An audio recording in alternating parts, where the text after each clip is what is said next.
Good day mga ka-OM all over the world and welcome to another episode of You Matter here on OMMP official YouTube channel. I am your host, Vanessa Aquino. Naranasan mo na bang mapuli at ma-pressure dahil sa mga taong medyo-judge sa bawat kilos mo? Eksakto, dahil yan ang pag-uusapan natin sa episode na ito. So mga ka-OM, ready na ba kayong makilala ang ating celebrity guest for today? Our guest for today is a Filipino actor, brand ambassador, male pageant contestant, and model. He starred as Benny in Santiguar, and he is also one of the lead role in a BL film titled The Boy Foretold by the Stars. Let us welcome Keann Johnson. Take over, Direct Vicky. Good afternoon, everyone. Let's all welcome Mr. Keann Johnson. Yay! Hi, Direk. Thank you for having me. Yes, welcome to You Matter. Thank you for joining us today. Of course, it's a huge honor. My gosh, thank you. It's so long. Si Keann po ang the boy foretold by the stars. Yan ang wish nating lahat. May dumating sa ating the boy foretold by the stars. Ganon. Congratulations, Keann, sa movie. Congratulations din sa pagiging bagong member ng Gold Squad Plus. Tama ba ako? Yes po. At syempre nabalitaan ko na rin, nagsushoot na rin kayo ng series ninyo. Yes po, yung The Boy Foretold by the Stars, it's a sequel to the movie that we put out noong Metro Manila Film Festival. Yay! Congratulations! Bongga! Syempre gustong malaman ng mga viewers natin, paano ka ba nag-start sa business? May nakadiscover ba sa'yo nung bata ka ba? Gusto mo ba talagang maging artista na noon pa? Ganon?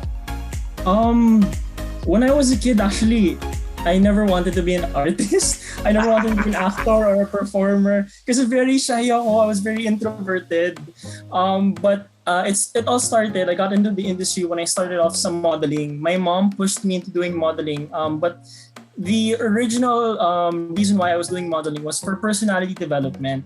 But then, late ko lang na-realize na I was starting to enjoy modeling. Tapos, doon ako nakilala ng first manager ko who pushed me into commercial modeling. And then, dire-diretso na yun until I went into network and film. Because of course, at the time, I was very adventurous na because doon ko lang din na-realize na, okay, I think I have a knack for being part of the showbiz industry. Kahit nung original talaga, I really did not see myself as becoming an artist. So parang grabe rin yung change na pinagdaanan ko in like the 7 years I've been in the industry. Pero kamusta yung pakiramdam ngayon na o-overwhelm ka ba with all the attention that you're getting syempre with the success of the movie? Kamusta yung pakiramdam? Kamusta na yung buhay ngayon ni Keann Johnson? Yeah, nakaka-overwhelmed pero there's also part of me na parang hindi pa rin nagsisink in kung ano nangyayari ngayon. Like, when we heard the announcement na The Boy Foretold by the Stars was part of the official lineup for MMFF, me and Adrian, hindi kami makapaniwala na, oh my gosh, this is it. This is like one of the big milestones that we were both trying to reach as an actor. So, and then until now, like, syempre when it comes to social media, my following has gone up. And of course, when it comes to the showbiz, then I'm getting a little bit more known. So parang, because of that, more projects are flowing in, more endorsements. And I'm just like, hala, why? Bakit ako? De joke lang. Doon ako napaisip na, okay, I think this is it. This is like my big break. I don't want to screw it up. I'll take every good opportunities that come my way. And ayun. Siyempre, deserve mo naman yan. Kaya that's why you're getting all the breaks and all the blessings for, all your hard work in the past. Siyempre, pag nagtiyaga, sabi nga nila, may nilaga, di ba? Yeah, true. Dito sa You Matter, siyempre, we talk about a lot of things. I mean, HIV, mental health, cyberbullying, tulad nung ginawa nating movie na Click, Like, and Share. As a straight male, why are you so supportive of the LGBT community? Well, ang context kasi for that is because my mom is a lesbian. She came out to me when I was like mga 6 or 7 years old. And of course, as a child, syempre, you don't really understand situations like those. Pero I was lucky enough to have a mother to really explain to me the gist of what she was feeling. And doon ko lang natutunan na love knows no gender. Na no one should tell you who you should or shouldn't love. So I was able to absorb that moral from my mom, and then throughout my whole life, I just stuck with that moral, and I've always been supportive. When I was in elementary school, I would wear like a t-shirt that said I love my two moms. Of course, syempre, especially in the US, it wasn't really 100% accepted. But you know what? I didn't care.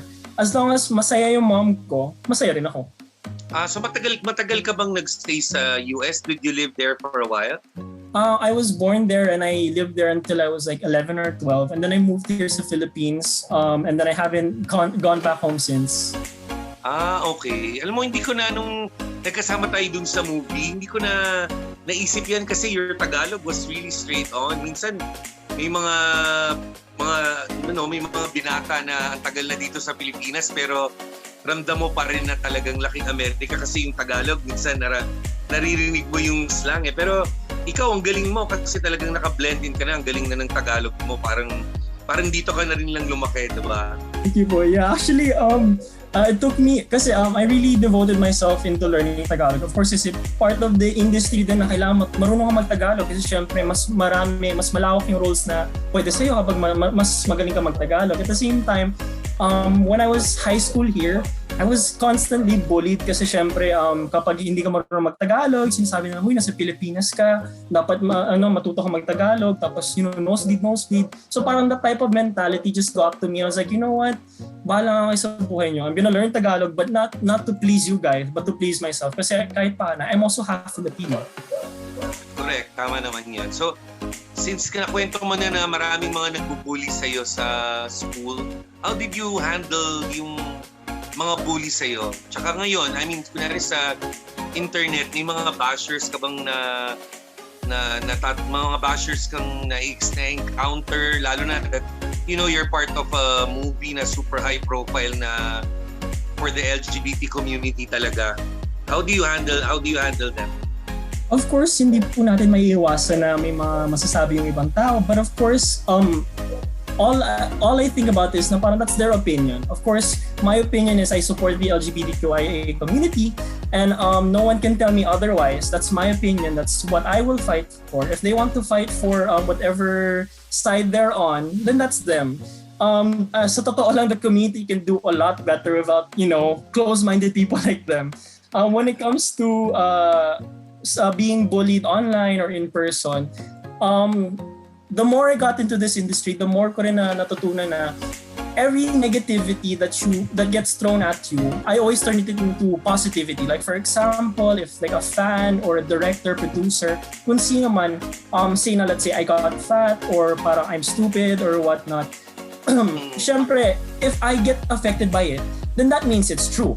Syempre kasi parang naging defensive ako because there's that part of me that thinks na that's true. Pero I could use that, I could just eat that up or I could use that as inspiration to make myself a better person. Like for example, they say na I'm very dumb. So imbis na maging affected na ako, then I should study more. I should focus on my study, be a better actor. Talagang pagsipagan ko lahat na kailangan gawin. Or if syempre as an artist, especially sa youth ko, kailangan maraming mga slim na lalaki, ganun. So, I'll work out na lang. Hindi ko ina-absorb yung mga negativity nila. Tina-transform ko lang and turn it into positivity lagi. Because of course, I don't want to let them affect me. And then yung mga iba na bullying na nakukuha ko, I just think of it as a way na parang opinion nyo yun eh. That's just insecure people trying to release their hate on me so that mas ma-emphasize yung insecurity ko kaysa sa insecurity nila. So parang they're trying to mask over it. And it's always like that. It's always repetition. Parang I just got used to it and na naging in a way manhid na ako, but in a good way. Kayang-kaya mo na ngayon. But nung simula ba, medyo nahirapan ka ba to deal with them? Yes, of course. It took a while then for me to get used to it. Syempre, it affects with you mentally, sometimes emotionally, and you can't help but even if like on the outside you seem like a strong person, syempre people say na parang, hey, don't cry, boys, don't cry, ganun. So parang I had that mentality then. At the same time, inside, parang the more hateful things they say towards you, the deeper and deeper parang they dig a hole in your heart. But then the more I surrounded myself with positive people like my friends, my family, my coworkers, people like kayo direct, who have good advocacies in order to, spread out cyberbullying and whatnot. Parang that type of surrounding kind of molded me into becoming a more positive person. So the more they dig, the more I just cover it all up with positive, and like. Tama yan, that's correct. Yeah, that's put a isang seed. bonggang advice talaga yan is to surround yourself with people who love you. Kasi mga tao na yan will support you and will make you feel good about yourself. Tama yan, that's a very good advice. Sa mga boys naman na, syempre lalo na dito sa Pilipinas, may stigma pa rin sa mga straight males ang, ma-associate sa pagiging bakla or sa LGBT community. As a straight man, anong pwede mong ma-advise sa mga straight men na parang naiilang pa rin or ayaw ma-associate sa LGBT community natin? Well, again, it's also a matter of perspective on how you perceive all the comments of what they say about yung, let's say, LGBTQI community. Pero para sa akin, if I was given that situation, I wouldn't really see it as negative. For example, if they say na parang, bakit parang homosexual ka, ganun. Of course, syempre, I'm comfortable with my sexuality. So para sa akin, compliment yun. Because of course, it's amazing to be part of the community. Do you realize how many amazing, talented, funny, good actors, really smart people there are in the community? So para sa akin, if you really compared me to someone who's part of the community, that's just a compliment. Again, I take that negativity and turn it into a positive. But at the same time, what's wrong with being part of the community? It's filled with people. It's like so many diverse people. There's no discrimination whatsoever. I mean, come on. Again, like, are you really trying to insult me or are you trying to compliment me? So parang dapat ganun din yung mindset ng mga straight guys ngayon. At the same time, we live in an ever so changing society. Before, all we had was heterosexuality. Ngayon, we have bisexuality, homosexuality, pansexuality. Like, you have to keep up with the times. And of course, at the same time, kahit paano, ang dami rin sa youth namin ngayon na very accepting of the situation. That's why if you rarely hear any complaints coming from yung mga age gap ko na parang homosexuality is bad, no, people are a lot more accepting nowadays. Correct, tama. Sa mga cyberbullies ba, how do you umabot ba sa point na parang pinatulan mo yung mga cyberbullies mo o hindi naman umabot sa ganun? There were a few times because I have like a line, an invisible line set up na parang you can say whatever you want about me. Okay lang, I'm used to it. Syempre, I'm an artist, you can't help but get criticism. I'm used to it. You can say whatever you want. But if you say something personal, like let's say if you try to insult my mom because of her being part of the LGBT, or if you insult my brother or whatnot, that's where you cross the line. That's where I'll say something because syempre walang ginagawa yung tao sa'yo. Tapos like you're targeting them because of me. No, you shoot me, don't shoot her. Yung family mo ba naapektuhan ba? Are they affected? Luckily no, because of my mom, very brusque siya, very tough. So parang ako, like if you insult me, it's just like, like scuff it off the shoulder. Si mama, literally just like a little grace. She won't feel it kasi mom is a tough person. At the same time, everything that I've learned now, I got from her. So and imagine she all that wisdom she's given me. At the same time, she knows a lot more that she still hasn't taught me. So parang, when it comes to her mind, I still have a lot more to learn. So Keann, kamusta naman sa family mo? I mean, sila, how do they handle yung pagbubully sa'yo or yung cyberbullying? How do they take it? Okay lang ba sa kanila? Apektado ba sila? Well, how do I put this? My mom kasi is very brusco. She's a tough person. And all the morals that I know now, I learned from her. So parang imagine, all the wisdom that she's given me, or all the wisdom that she's given me, plus the extra knowledge that she knew, like ever since I was even born, parang piled up, and I have so much more to learn from her. So I think para sa kanya, like for me, every negative things that head towards me, parang I just scoff it off like it was nothing. Pero mom, literally, it doesn't even scratch her. So parang for her, it doesn't really affect her. My brother, he's still young. He doesn't understand hate yet. Very innocent pa. So parang as a whole family, we're able to take anything that people throw at us. Napaka-cool ng mami mo. I would love to meet her someday, ha? I hope you two meet. Actually, I feel like you guys would jive. Pili ko nga magkakasundo kami ng mami mo, promise. Keann, sa mga sa mga ka-OM natin na nakikinig at nanonood na part ng LGBT community or yung mga straight natin na friends na associated with the LGBT community na nabubully or na-discriminate, anong pwede mong advice na pwedeng ibigay sa kanila para, for them to cope up with the bullying? Again, whatever bullying or any type of bullying that comes your way, just think of it as their own insecurity trying to mask, or think of it as them trying to emphasize your insecurity because they have their own insecurity that they have to mask over. So parang don't mind it. It's their own opinion. Just what's important is no one can tell you who you should or shouldn't love. It's all like God gave us the power of free will, and we also have the option to choose who we want to love, and no one can tell you otherwise. Especially when it comes to sexuality. Nako, that's how do we put this? Let's start off with the allies of the LGBTQIA community. First of all, thank you guys for supporting as much as you can, whenever it comes to Pride March or just saying your piece when it comes to social media. Thank you so much because of course kahit paano, the community needs all the help that we can get. At the same time, it's nice that so many people are so open to the possibility of someone like one sex loving another, like the same sex. So it's amazing how open you guys are. Thank you so much. When it comes to people part of the community naman, again, no one can tell you who you should or shouldn't love. Always be open. Never give in to the bullying because of course that's just their hate. That's their opinion, and their opinions don't matter. The only opinions that do matter is your friends, your families, the positive people who surround you. At the same time, again, it's your free will. If you want to love someone of the same sex, by all means, basta masaya ka. Yan yung importante. In the end, Correct. No one will care about your happiness but yourself. Correct. Alam mo, Keann, hindi tayo masyadong nagkaroon ng chance makapagkwentuhan masyado sa set because we were working, no? Pero ngayon na nakakwentuhan kita, alam mo, saludo ako sa'yo.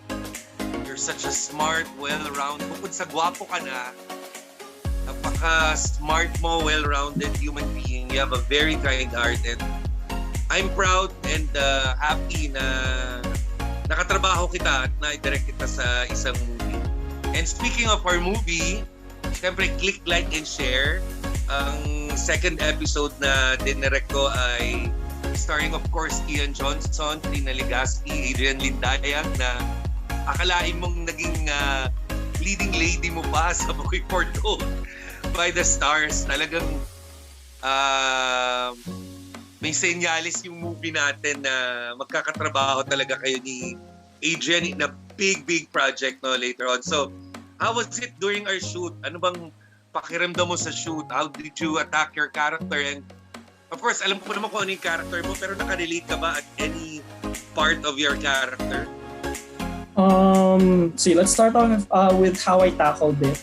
Of course, in real life, I'm not really able to get moments of my real life sa character ko because of course, I'm not really a homosexual.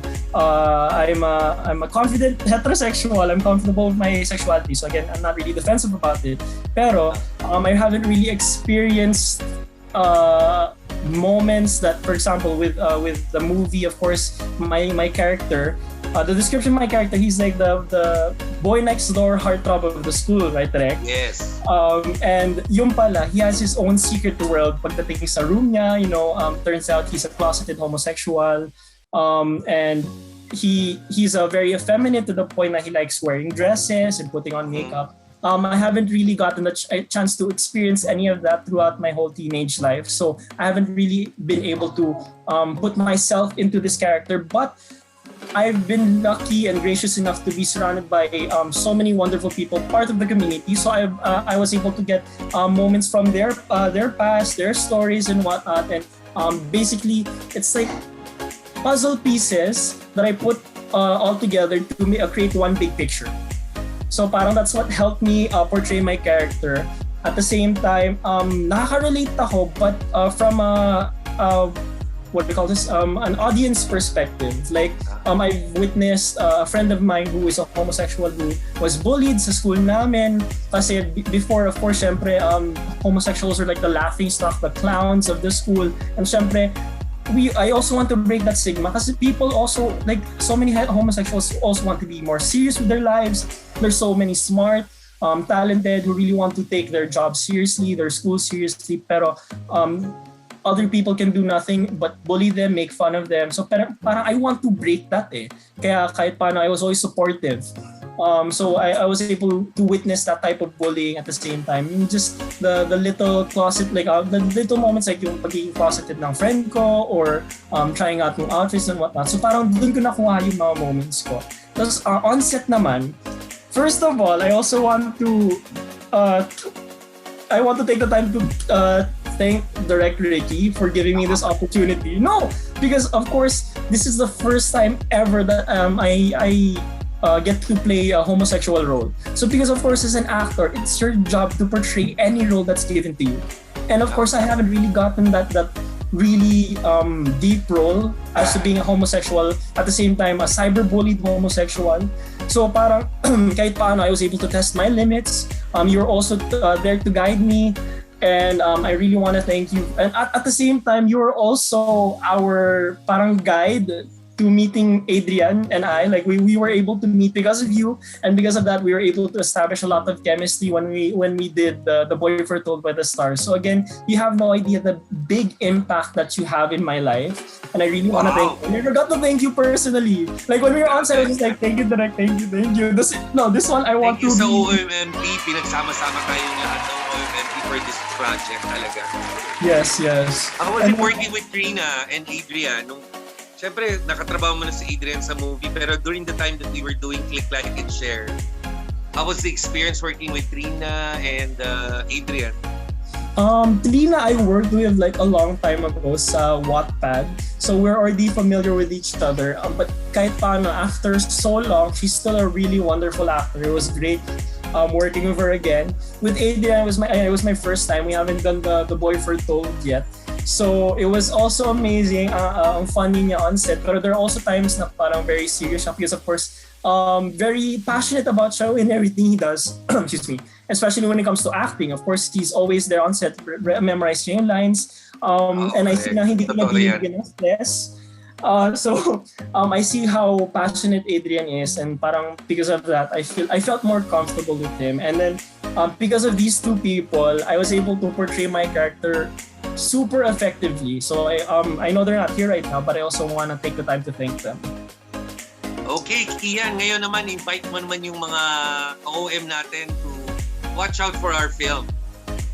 Alright guys, please, if you guys haven't yet watched our episode, Your Road, on Click, Like, and Share. Not only that, please watch the other episodes along with, if you guys haven't yet, please also follow the social media of Optimum Minds Media Productions for more updates. And please, I get to plug, yeah, right?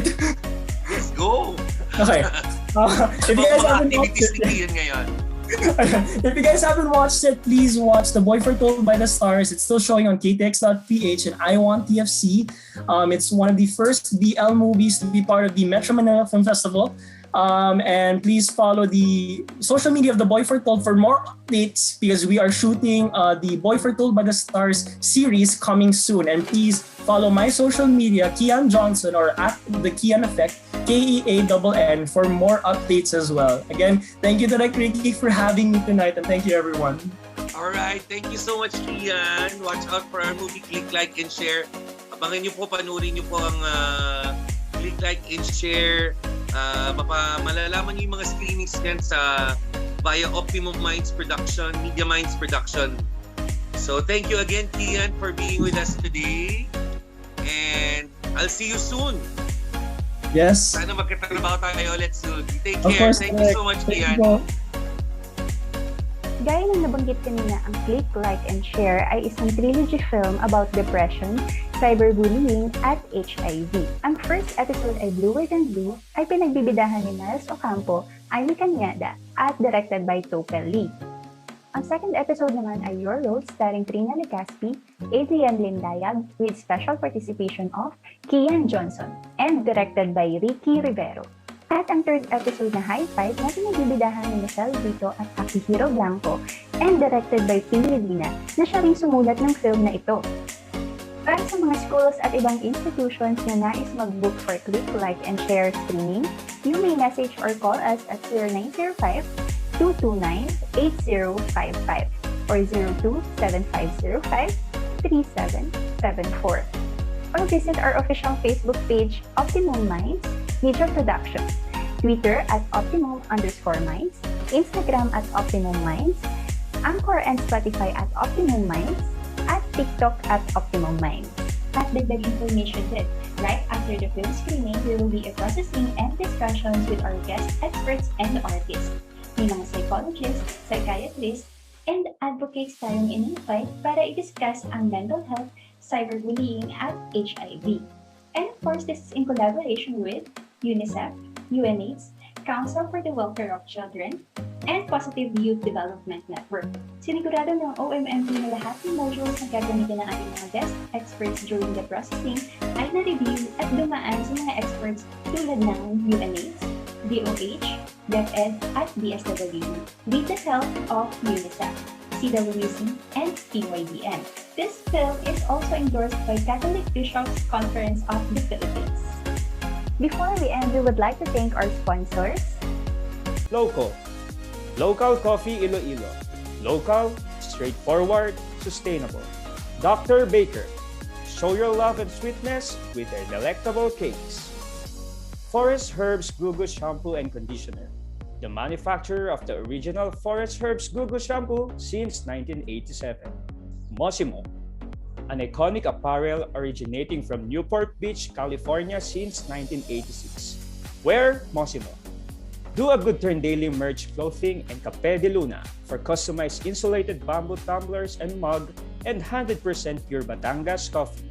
Joyful Organic Farm, a wholesale and reseller of bio-organically grown red, black, brown, and blended rice. Vira Yoga, for affordable and high-quality yoga mats and other products.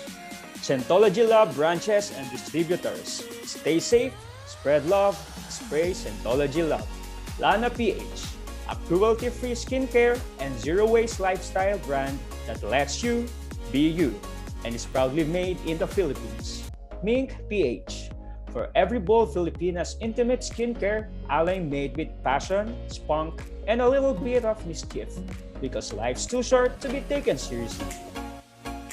So mga ka-OM, don't forget to subscribe to our official YouTube channel, OMMP Official, and click the notification bell para updated kayo sa aming mga susunod na episode and uploads. Please like our social media accounts, official Facebook page, Optimum Minds Media Productions, Twitter at Optimum_Minds, Instagram at Optimum Minds, Anchor and Spotify at Optimum Minds, and TikTok at Optimum Minds, at i-share ang aming mga updates. And thank you, Keann, sa pag-accept ng aming invitation. And thank you din, Direct Ricky.